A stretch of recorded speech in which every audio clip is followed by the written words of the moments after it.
set your optimal investment return target. Of course, most people say, hey, why do I need to set? I just invest whatever high return that I can get, then I'll be happy. The higher the better. But we must remember there's no free lunch in this world. At least this is not only from what I read, because from what I observe from my actual clients' investment experience, when there is high return expectation, there is also a chance of high risk. So we must know, but some people set the investment target return too low. They will just take whatever bank can give it to them, and forget about inflation. But we can see here is that if we have a 6% inflation, our money will continue to shrink. And if it can become like half in 12 years and become half, another half for another 12 years, another half for another 12 years. Okay, so before we leave this world, before we last, our money is already gone. Okay, because inflation is powerful.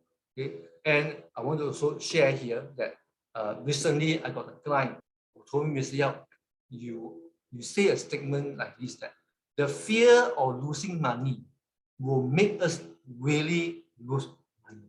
Because according to her, when I mentioned this statement to her, she's like, Mr. Yap, you always make statement, always say this, say that.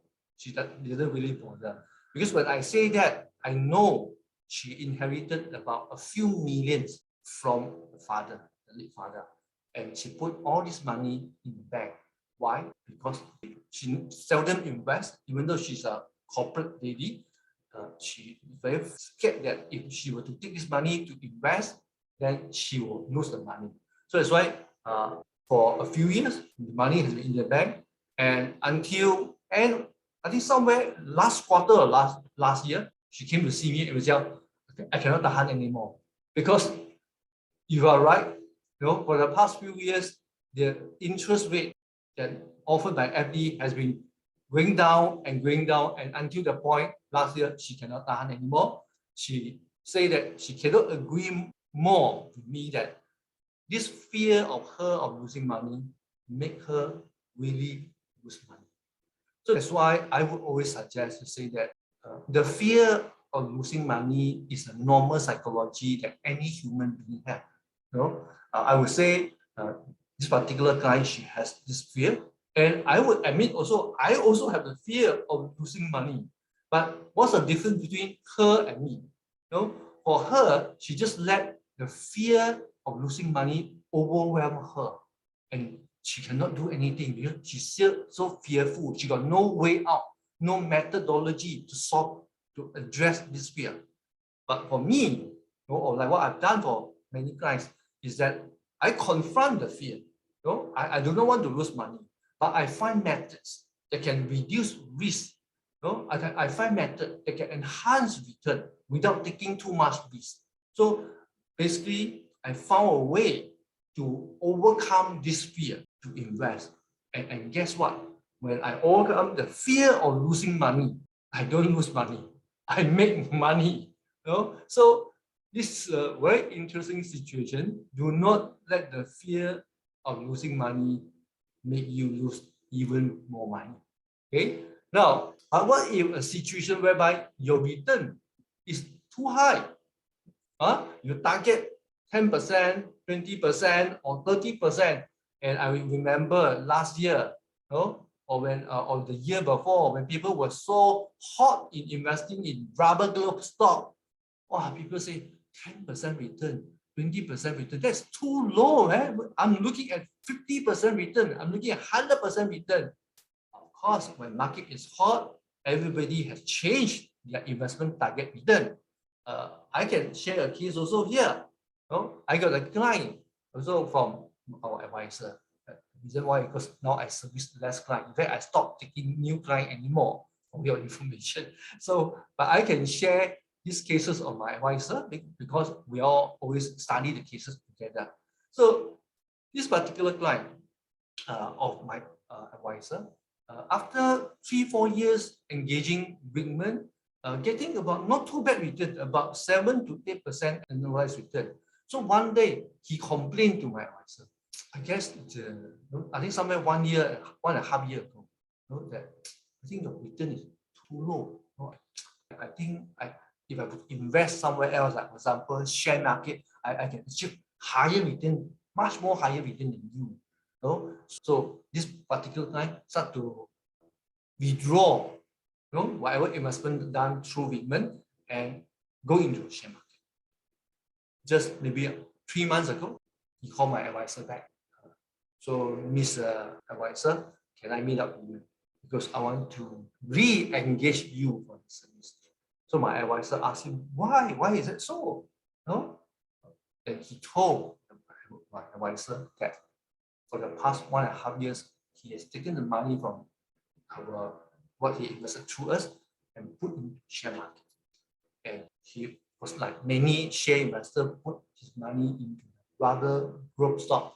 So as you all know now, is that the share prices continue to go up and continue to chase, and when there's a correction to the share price, he ended up losing 25%, 30%.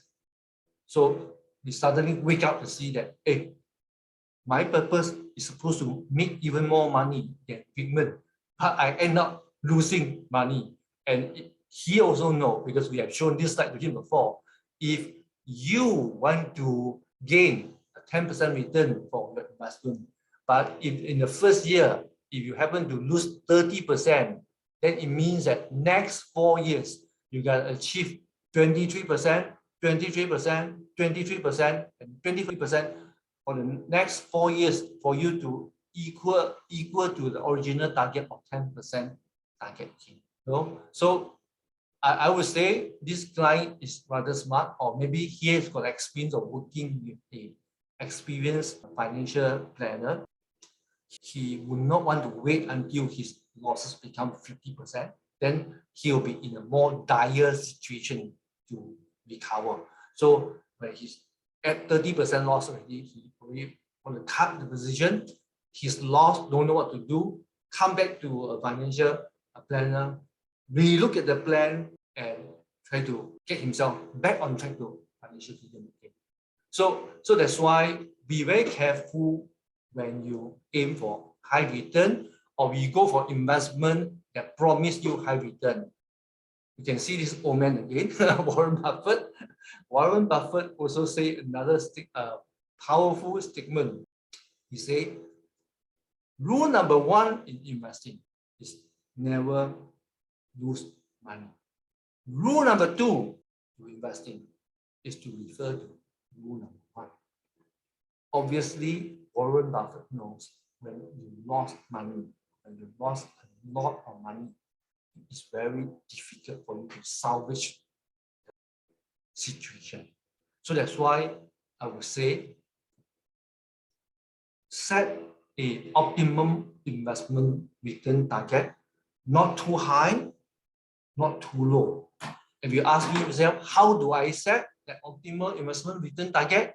I would say again, like what I shared just now, Mutu's example, use a holistic financial plan to look at your current financial situation and check if you want to achieve financial freedom, what kind of return that you need to achieve.